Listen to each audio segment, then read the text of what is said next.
But sometimes it seems to me that it does matter when this amplification of something changes the kind. It matters if it makes something into a substitute for what you had. A substitute isn't simply a new form of something, a new form of friendship or whatever, but it's something which actively wars against friendship. As I say, it replaces that in us which draws us into the habit of making friends, and replaces it in a way which perhaps closes up the avenue to true friendship. That, of course, is a strong thing to say, but I think it is not an absurd thing to say when you look at the parallels with other things that have been happening in our society. In many areas of human existence, we have natural ways of doing things which seem to be absolutely integral to our happiness, and but which involve a cost, often a very great moral cost. The obvious example of this is sex, in particular, that kind of sex which leads to genuine erotic love. This is not a cost-free enterprise. On the contrary, it involves exposing ourselves to all kinds of criticism, making ourselves ridiculous, feeling ashamed, making the wrong move, perhaps even getting into legal and moral trouble of a deep kind. Most people who've thought it through think that, nevertheless, the cost is worth it if you can get to the other side.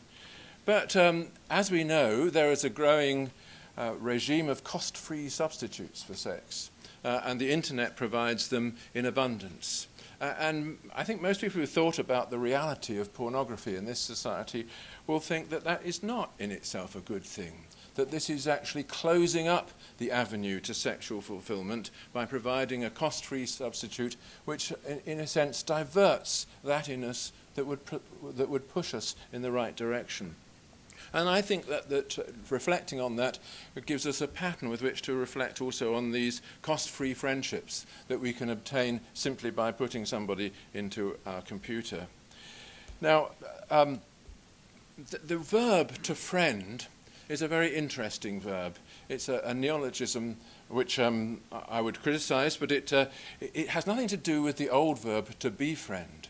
To befriend someone meant undertaking a very costly exercise in order to obtain their affection.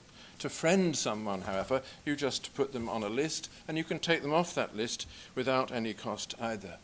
In other words, we have a short-circuiting of the friendship instinct in us, which in itself is bound to lead to addiction, as we've discovered with pornography. There is a sex addiction which arises from this, and I think there is a friendship addiction which is arising in our society, which is preventing the formation of true friendships. It's part of our love of gadgets that this occurs. Gadgets are another thing which Americans are deeply in love with.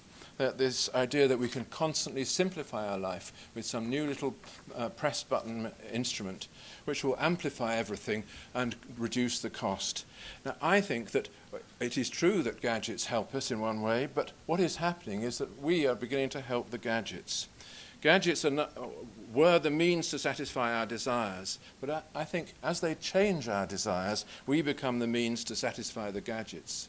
And that is what we see, a society of people plugged into machines, preying upon them.